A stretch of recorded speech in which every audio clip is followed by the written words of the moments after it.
yeah, it seems like we are at war. It seems like it's the world against an invisible force of a virus that none of us can see. Sure. And I think it's a beautiful metaphor from my perspective. I want to just take you back because I think there's been a lot to be said about leadership and leadership, whether at the organizational level or the country level, and I think personal leadership as well. But I want to get your sense of the timing of President Cyril Ramaphosa's, what I'm calling pulling the plug on this lockdown or shutdown as it is. What are your thoughts around the timing? Because timing matters, right?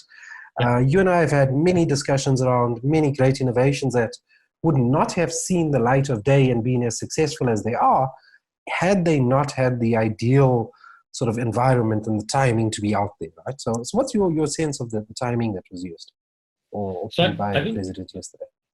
I think we've seen, since the presidency of President Ramaphosa, first the initial presidency before the actual national election, and then the last, 13, 14 months, some criticism leveled against the president and the broader cabinet in terms of their ability to decisively deal with some of the social challenges that we face, the ability to decisively deal with some of the economic challenges. And on Friday night, we'll get an announcement by Moody's, which I'm going to argue is very much likely going to be a downgrade.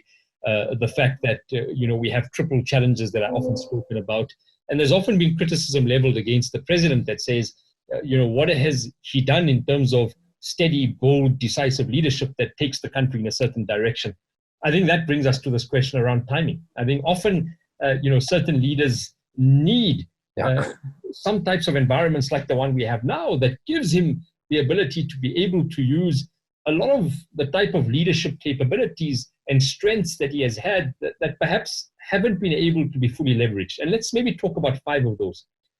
About a month ago, the president met with journalists in the country, and he argued, or he raised with them, the fact that he's not the president who's going to walk into a room and dictate the choices that we take. He's got a very collaborative, very engaging type of style of leadership, and he's articulated that. One, he's demonstrated that historically, from the 80s when he was in the trade union movement, to the 90s in the negotiation of the constitution, to even the way he won the election, perhaps of the ANC that we've seen in Nasrec. It was very much around engagement and collaboration.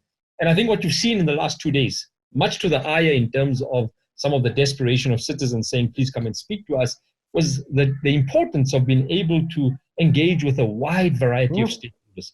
And so the president has engaged with religious stakeholders, with business leaders, with parts of civil society, with, I think, labor significantly. And that collaboration, I think, was articulated in his view. So one, this ability, in your view, around timing is critical given the type of personality he has. I think the second is that a collaborative type of leadership has now resulted in a view taken by the president and very specific actions in terms of how that view is going to be implemented. Because often we think about this concept of leadership and strategy in terms of idea generation or putting together some choices, but how do we actually implement that? And I'm very heartened by what has happened today. I think so. That's the second. I think the third is, back to your point, is the reality is that South Africa doesn't have the fiscal measures, the type of policy enablers that other countries perhaps could have, because we already had a very fragile economy and we've got anemic economic growth that will become even less so over the next couple of years, and so at least for the next couple of months. So I think the second part of this is that with all of the limitations that he had, he has still been able to put some measures in place in terms of support for low-income earners, in terms of tax benefits. He's still been able to put some measures in place in terms of support for small and medium enterprises with turnover in under 50 million rand. He's still been able to create a solidarity fund that I think all of us as South Africans, if we have the means, should contribute to. He's been able to galvanize support from big business leaders, including the Rupert and Oppenheimer family, that I hope will result in many other wealthier families contributing towards that solidarity fund to assist small and medium enterprises. And then very importantly, I think he's energized the nation to be able to say that in a very difficult crisis, let's come together, let's adhere to what's going to happen over the next 21 days. So that's the green shoots, that's the silver lining. Let me play devil's advocate and really speak to some of my very real concerns and some of the anxieties that I have. I think one, we have a very challenging healthcare environment. And that challenging healthcare environment is compounded by the fact that we've got difficulties in terms of a public healthcare system that's already overburdened and overstretched. 83% of South Africans are dependent on the public healthcare environment. Number two, we've got a very limited fiscus, as we've seen by the Minister of Finance, Tito Mboweni, in terms of the allocation of budget. And so we don't have extra money. We're going to have to reallocate portions of the budget and allocate it towards some of the immediate term needs here, which means there are going to be some trade-offs. And I worry about those trade-offs. Number three, the fact that you've got a country that is starving and desperate for the oxygen of economic growth for the next 21 days. And it's the right move. It's a necessary move. It's a move that we've got to take, is that over the next 21 days, how do we create the environment that we have some of that oxygen elements that come together? So I think, Abdullah, I think you're giving us a nice balanced view. One that is steeped in optimism and one that's also dealing with the reality. If I take you back to your earlier point of Moody's possibly going to downgrade us, I think the globe being in such a flux at the moment, I think this is not a uniquely South African problem. It's a global problem, right?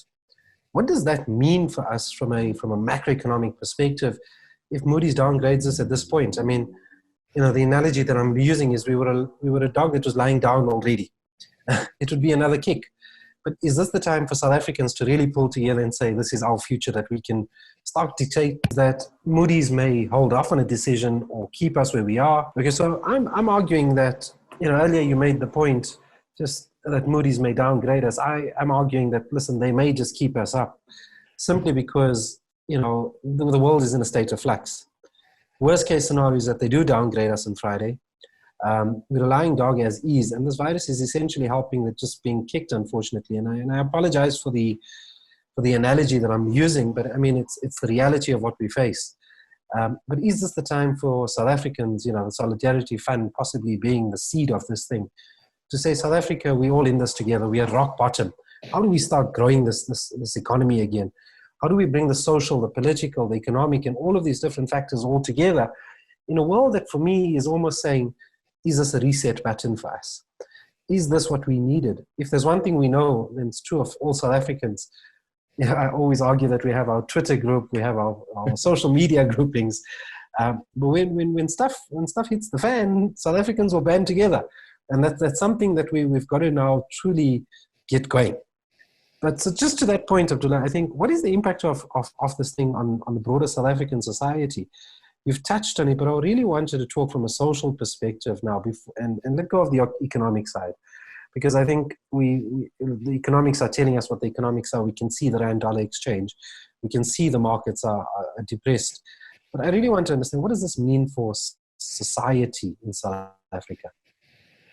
So I think one of the things that we often have to think about and really grapple with is, and if you think back to your own personal life, think back about some of the companies you've engaged with, think about some of the students that we've taught in classes, some of the dominant discourse areas in November, in December, even in January, to a large extent have now been overlaid by an entirely new normal, a new normal in terms of our paradigms, an entirely new normal in terms of the way we work, the way we live, the way we relate to one another, the way in which our workplaces are set up and structured, the way in which we interact with mobile technology, albeit in terms of a changing world of work, the way we, very importantly to your question, the way we really start to bring multiple actors together in society to engage on some of the critical issues.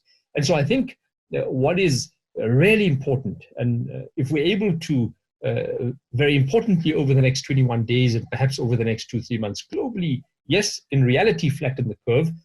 If we can start looking at some of the behavioral shifts and changes that are necessary for us to do that, and we're able to perhaps then, over the next 12 months, find the right type of healthcare context to be able to address COVID-19, I think the question is, what are some of the learnings? I think the first learning is that what COVID-19 has taught us is that we have to have a much deeper sense of empathy, in that we have to move from a context of individualism to more collectivism. And I think we've realized this, that no matter your financial position, no matter your status, no matter your business card, no matter your title, we all are vulnerable And COVID-19 has given us a very 100%. clear awakening to that, right? And I think it's really opened up this ability to amplify that context of empathy. I think the second one is that it's opened up the valves of communication between actors who otherwise would not really want to connect and talk to each other. So think about the fact that political parties a few days ago came together in a room and engaged quite meaningfully in the best interest of the country. Think about the fact that there has been a number of trade-offs behind the scenes over the last 48 hours to be able to affect this lockdown. And if we can translate some of those learnings in terms of empathy, in terms of trade-offs, in terms of understanding the context of each other, and then in terms of having very hard conversations, because these aren't rosy conversations that are taking place in our capital city. They're hard but necessary conversations. I think we must have the same level of conversations, ideally when we're able to get past the effects of COVID-19 and take those conversations in terms of the real pressing issues on some of the socio-economic challenges. So I'm heartened by the fact that business has come to the party. I really think that if we can get business and some of the other actors like labor, civil society, academia to the party to have the same type of urgent conversations on the economy, on the political environment, and most importantly, on the socio-economic dynamics, wow, won't we have a very different type of environment? And coming to your analogy, right, we're hitting the reset button. I think this is a fantastic reset button in terms of a new trajectory that South Africa can find itself in. And so I think the reality of the downgrade is that I think it's priced in. I think we've seen those movements over the last 6 months accelerated because of some of the implications in the last 2 to 3 weeks. I think the market has shifted in terms of the dynamics of where there are potential investment propositions for countries. And so I think that will change. I think there will be a hit, unfortunately, if the downgrade does happen. But I think we've got bigger challenges in a global economy at the moment. And I think to a large extent, President Ramaphosa has the ability to be able to use some of the challenges of COVID to maybe perhaps galvanize some of the key actors in society. So Abdullah, I think we've been talking a lot at the sort of the macroeconomic level. We've touched on the timing. We've touched now on sort of the downgrade. Let me ask you a very practical question now, which I think is critical to one of the many stakeholders in this ecosystem that has put their hands up, and that's business. And the question I want to ask you is quite simply, how can business build a strategy to respond? Sure. And responding in what I'm going to now truly call a VUCA world, a world that none of us actually know. When was the last pandemic? And if we think back then, business was not as sophisticated as it is now, but we also didn't have all the tools, the tech, and all of that nice stuff to be able to respond. So what are the critical things? And how do businesses build a strategy that really, really, really allows them to start responding right now? Sure. I think it's a fantastic question. I think it's a question on the minds of many business leaders, right, Manoj? It's a question in terms of exactly to our point that if we're in a new normal, how do we, one, sense make, to use your words, how do we sense make what's going on around us? How do we sense make it at a macro level, at an economic level, at a sector level, at our company level, in terms of our employees, in terms of our clients, in terms of our route to market, in terms of our channels, in terms of our brand, in terms of the next 90 days in the business. And so that sense making is critical to be able to make the right choices. And so I think two things. One, in my view, this concepts of agility and adaptability, I often argue are fundamental tenets of disruption. And so, yes, my world, your world, the world of all of the institutions in the academic context, the world of banking and retail and insurance and financial services and government services, the world of civil society have all fundamentally shifted in the last 2 weeks. And so the challenge for all of us is to be able to say, if those are the fundamental tenets of disruption, how do we reposition? How do we adapt to this new normal? And the faster businesses are able to adapt, the faster they're able to adapt in terms of business models, in terms of strategic choices, and in terms of being able to navigate their people through it, the better. And so that's why it's this interplay between agility and adaptability.